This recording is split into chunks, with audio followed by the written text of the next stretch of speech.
model pembelajaran, bagaimana bentuk-bentuk yang disajikan oleh seorang guru di dalam proses pembelajarannya supaya anak didiknya tercapai tujuan pembelajarannya.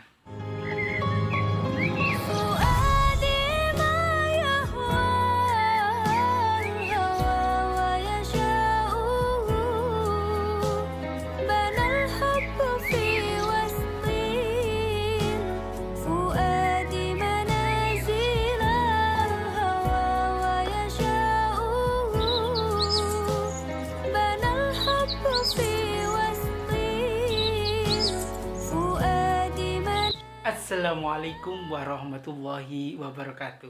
Welcome back to channel DR Kursi MPD.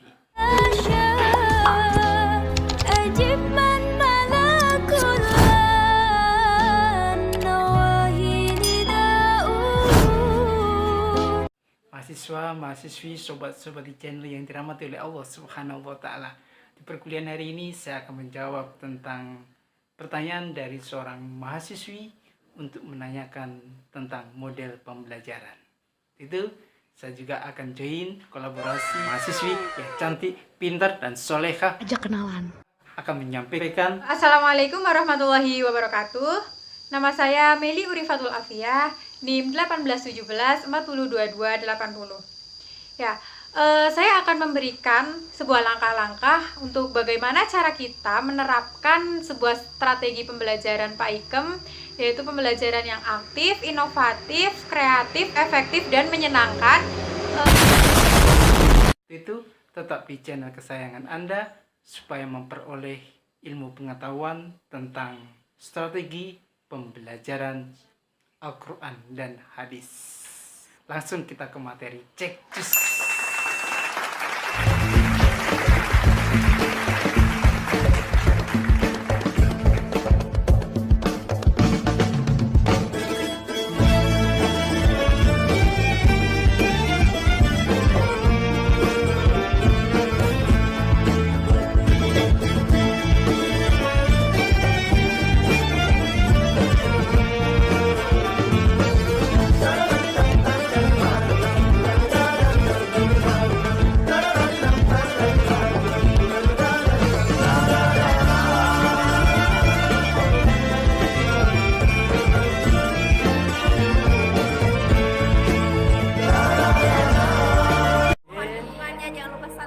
Like,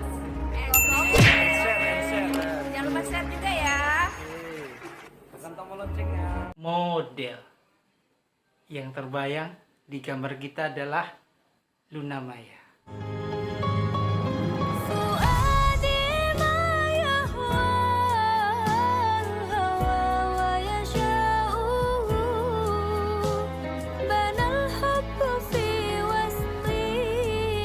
Beliau model terfavorit di Indonesia.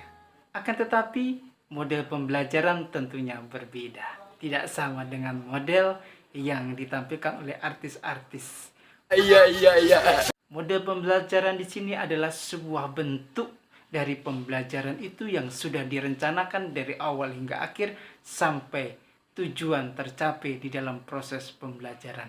Jadi bentuknya sama, tetapi arah pendidikannya yang berbeda. Berarti kalau kita bicara model pembelajaran, bagaimana bentuk-bentuk yang disajikan oleh seorang guru di dalam proses pembelajarannya supaya anak didiknya tercapai tujuan pembelajarannya. A few moments later. Atau ada yang mengatakan model pembelajaran adalah sebuah konsep yang sudah direncanakan. Atau ada yang mengatakan bahwasanya model pembelajaran itu adalah prosedur yang harus dilalui oleh seorang guru di dalam pengorganisasian, di dalam proses pembelajaran untuk mencapai tujuan kurikulum yang sudah disiapkan oleh seorang guru tersebut. Jadi, tujuan pembelajaran harus tercapai karena kalau tidak tercapai maka bentuk pembelajarannya tidak berbentuk seperti model pembelajaran. Jadi, model pembelajaran itu bentuk prosedur yang harus dilakukan oleh seorang guru untuk menyampaikan mata pelajaran guna untuk mencapai tujuan pembelajaran. Fungsinya adalah untuk merencanakan dalam melaksanakan kegiatan pembelajaran. Kita sesuaikan, kalau kita pembelajaran Al-Quran hadis berarti Al-Quran hadis. Rencanakan pembelajaran Al-Quran hadis atau pembelajaran mata pelajaran yang lainnya. Tujuannya sama, untuk merencanakan sebuah pembelajaran agar kegiatan proses belajarnya sesuai dengan tujuan pembelajaran, yakni mencapai standar yang sudah ditetapkan oleh seorang guru. Dan yang terakhir kita akan bahas tentang ciri-ciri model pembelajaran. Ada 4 hal. Yang pertama, model pembelajaran itu rasional dan logis. Jadi model itu harus menyampaikan kesan bahwasanya berpikir secara logis mata pelajarannya. Yang kedua adalah landasan pemikirannya harus objektif. Ini sangat penting dan dibutuhkan oleh seorang guru di dalam memberikan ilmu kepada anak didiknya. Ketika guru mempunyai landasan berpikir yang objektif, maka apa yang akan disampaikan akan berdampak positif kepada anak didiknya. Karena apa yang disampaikan penuh dengan dasar-dasar pengetahuan yang sangat objektif di dalam memahami pembelajaran. Yang ketiga adalah dapat mencerminkan terhadap apa yang diajarkan. Jadi seorang guru mempunyai kewibawaan, mempunyai karakter di dalam kehidupan sehari-hari, baik di tengah-tengah anak didiknya maupun di tengah-tengah masyarakat, sebagai tauladan, sebagai figur yang dapat dipercaya di dalam menyampaikan keilmuannya, tidak hanya sekedar menyampaikan, tetapi mengamalkan terhadap apa yang diajarkan kepada siswa-siswinya. Dan yang terakhir adalah mendukung tujuan pembelajarannya secara maksimal dan konsisten di dalam menyampaikan pembelajaran kepada siswa-siswinya.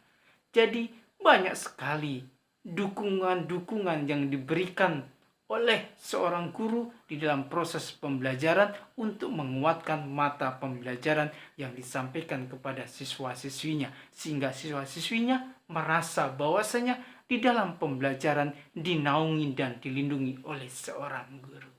Mahasiswa, mahasiswi, sobat seperti channel yang dirahmati oleh Allah SWT. Kita dengarkan seorang mahasiswi yang cantik, pintar, dan soleha Bungkus.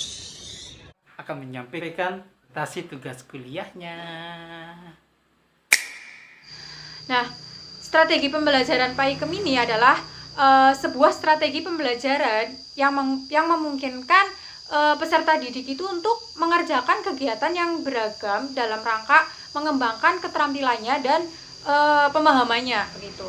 Nah, dengan penekanannya yaitu peserta didik itu belajar sambil bekerja. Nah, sementara guru itu menggunakan berbagai sumber dan alat bantu belajar, termasuk pemanfaatan lingkungan, terus pemanfaatan bahan ajar dan media pembelajarannya. Ya, supaya apa? Supaya pembelajarannya itu bisa lebih menarik, bisa lebih menyenangkan, dan bisa lebih efektif gitu. Oke. Di sini saya mengangkat tema yaitu mengutamakan kejujuran dan menegakkan keadilan. Langsung saja ke proses pembelajarannya, yaitu yang pertama, yaitu guru itu harus mempersiapkan medianya terlebih dahulu, mempersiapkan apa saja yang akan dipakai untuk di dalam pembelajarannya. Misalnya mempersiapkan media, yaitu media sebagai alat bantu untuk memudahkan menyampaikan pesan kepada peserta didik. Nah, kemudian setelah mempersiapkan segalanya itu, kemudian guru itu memulai pembelajaran dengan mengucap salam dan berdoa bersama. Kemudian dilanjutkan dengan memeriksa kehadiran, kerapian berpakaian.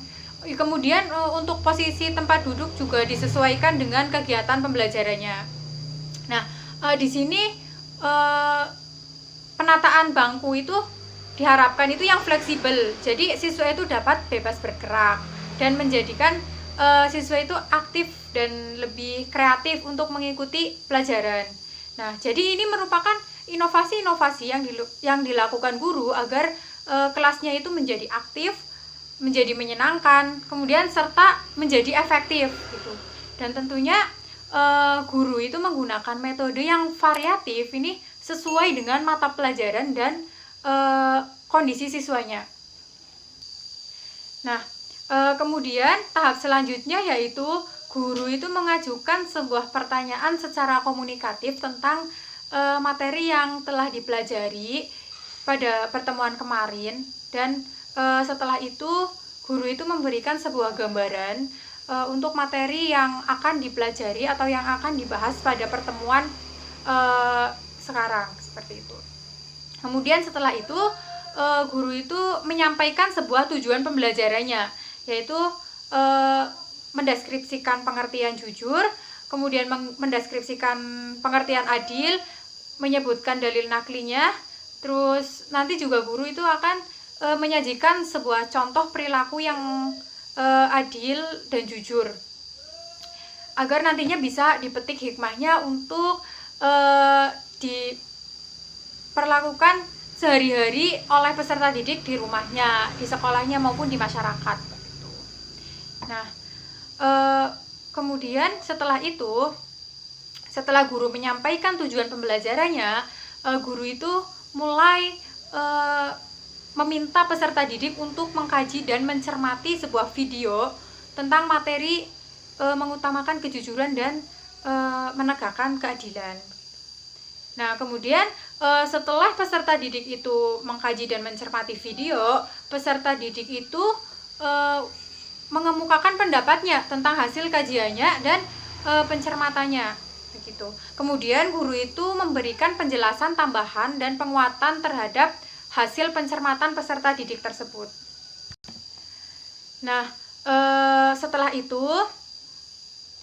guru itu membagi siswa menjadi beberapa kelompok. Jadi kemudian guru itu membagi tema yang akan didiskusikan pada tiap-tiap kelompok. Misalnya tentang pengertian dari jujur, pengertian dari adilnya, kemudian dalil naklinya, contoh-contohnya apa saja, begitu.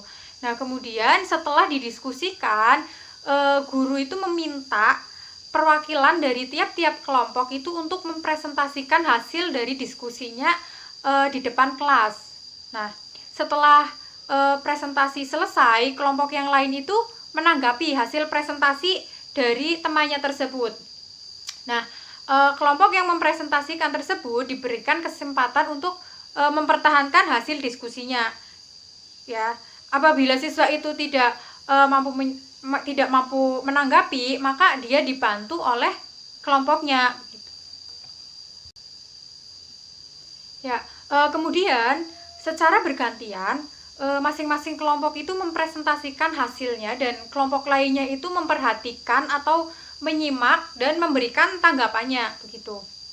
Nah, setelah itu langsung guru itu membimbing peserta didik untuk melihat sebuah video lagi, yaitu sebuah kisah teladan, yaitu judulnya Kejujuran Seorang Wanita Sholihah, ya. Kemudian setelah itu peserta didik itu mengemukakan pendapatnya tentang hikmah dari kisah tersebut, dari kisah yang sudah ditontonnya tersebut. Nah, kemudian setelah itu guru itu meluruskan tentang tanggapan-tanggapan dan jawaban dari hasil diskusi dan presentasi siswa tersebut. Nah, di situ guru itu memberikan sebuah kesimpulan tentang apa yang sudah dipelajari hari ini, memberikan penguatan kepada peserta didik, gitu. Nah, setelah itu untuk sebagai closing itu guru itu memberikan gambaran untuk apa yang akan dipelajari pada pertemuan yang akan datang. Nah, jangan lupa juga untuk selalu mengapresiasi kepada siswa yang sudah aktif di kelas, dan juga untuk yang belum aktif itu untuk dimotivasi terus agar besoknya itu bisa lebih meningkat lagi untuk lebih aktif, begitu. Nah, Jadi dengan kondisi siswa seperti ini, ketika menggunakan metode diskusi ini, siswa itu dibagi menjadi beberapa kelompok dengan bentuk penataan bangku yang bervariasi, ya. Jadi intinya begitu. Jadi intinya ya dengan kondisi ini, dengan metode diskusi ini ya, siswa itu dibagi beberapa kelompok, kemudian bangkunya juga, penataan bangkunya juga bervariasi, gitu. Jadi di dalam proses belajar mengajarnya itu akan lebih hidup dan lebih efektif, gitu. Itulah model pembelajaran yang harus kita ketahui untuk bisa membedakan terhadap strategi, metode, pendekatan, dan teknik pembelajaran. Tuntas sudahlah kelima hal saya sampaikan di perkuliahan hari ini. Kurang lebihnya mohon maaf. Billahi taufiq wal hidayah wa ridho wal inayah. Fassabil kharas wa muwafiq ila aqwamit thoriq. Wassalamualaikum warahmatullahi wabarakatuh.